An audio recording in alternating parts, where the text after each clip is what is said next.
Welcome everyone to another Monday Night Orange Practica at the Beat. We're happy to see everyone. We've been doing kind of an extended run here. Ayano and Felipe will return the next couple of weeks. We're wrapping up our Monday theme, at least. We'll continue on Thursdays. And what is the month of October theme for us? Musical nuances. And we've been focusing on different orchestras. This week we focus on which orchestra? Enrique Rodriguez. As a political statement, I wish there were more female tango orchestras that were remembered, but unfortunately they have been forgotten and we have male orchestras. End of political message. What do we know? What are some things we said about Rodriguez that are interesting? The way he ends the song. The way the Rodriguez ends a song. Unfortunately, you have to wait till the end, but instead of having a full cadence, it's just what? Instead of 3 accents, it's only the first 2. Bum, ba. Not the final returning to the root boom. And it's a little bit of a joke. Again, it happens most of the time. You might actually find a Rodriguez where he completes that cadence, but it's kind of rare. What else about Rodriguez? Historically, He wrote foxtrots, other genres. exactly. So he's very versatile and very good business person and a genius musician, conductor. But again, it's kind of a love-hate relationship. Some people really love him, some don't to this day. That's all we'll say about that too, politically. Within the music, we were using what element to convey the subtle things that we were hearing today? Pitter-patter, right. What are some rules for pitter-patter? What about our knees? They're relaxed, and what about that quarter if I'm going to the side? It doesn't drop too far. So in other words, my side step is very short. Yeah, it's even forward and backwards. Some of you are still making steps a little too long, especially when you're going faster. When you're slowing down, it's okay to go a little bit longer. And then how can we avoid being very heavy with our legs on the floor? What do we try to do? Yeah, we turn on our inner thighs, we engage the magnets in our inner thighs, because what does that do to our lower core?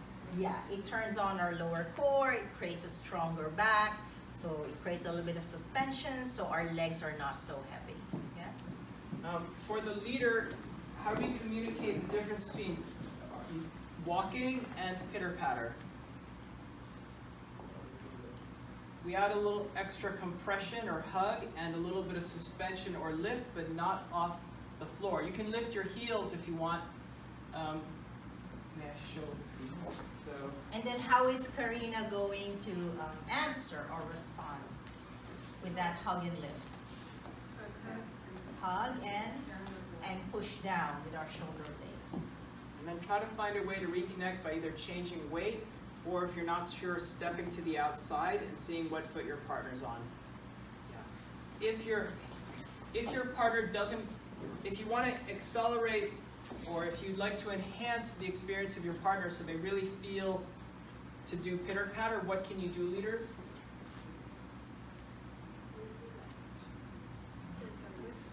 Yeah, you can pitter-patter, you said, is that you? You can pitter-patter with them, okay? And then we had this small discussion about the hug and lift, or the hug and push down, is only half of the communication, right? What is the other half of the communication? The music. Yeah. So that part of the communication, or the music, is what us followers can really take responsibility for.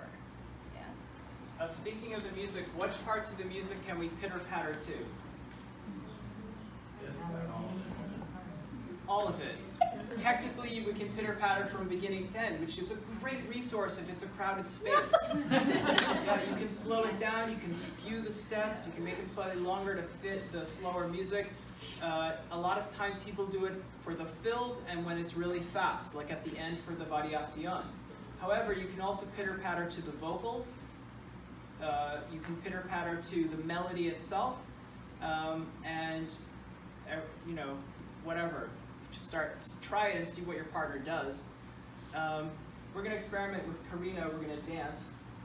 Do you want a song that I played already? So what were the two kinds of pitter-patter that Homer highlighted towards the end of the class? The typewriter, and then what's the other one? The bandoneon. Okay. There are other videos on YouTube, so this will make you go look for them on pitter-patter. Just search pitter-patter Tango, Christina, Homer, and you will find those kind of specifically talking about the shapes and the variations. Karina and I are just going to experiment. I'll play the song that we're used to, and then if you want to pitter-patter on your own also, even though I don't lead it, I challenge you to give it a shot. And then this is another level we did not talk about, and the active follower, just creating a little fill or transition of their own. Let's see what happens when we let this go. And I might even not pitter-patter when you might otherwise hear it. So.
Yo no soy capaz, no podré volver a buscar el vicio de los querer.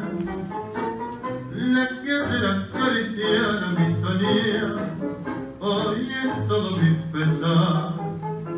Ya no sé reír, ya no sé soñar, ya no soy aquel sentimental. No lo ves, aquí de triste como estoy, de vivir así por un amor.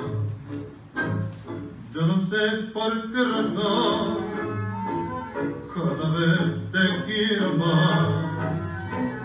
Yo no sé por qué razón creo en vos y me engañas. Yo no sé por qué razón fatal encontré con este amor mi paz, y sin fe, sin religión, sin Dios,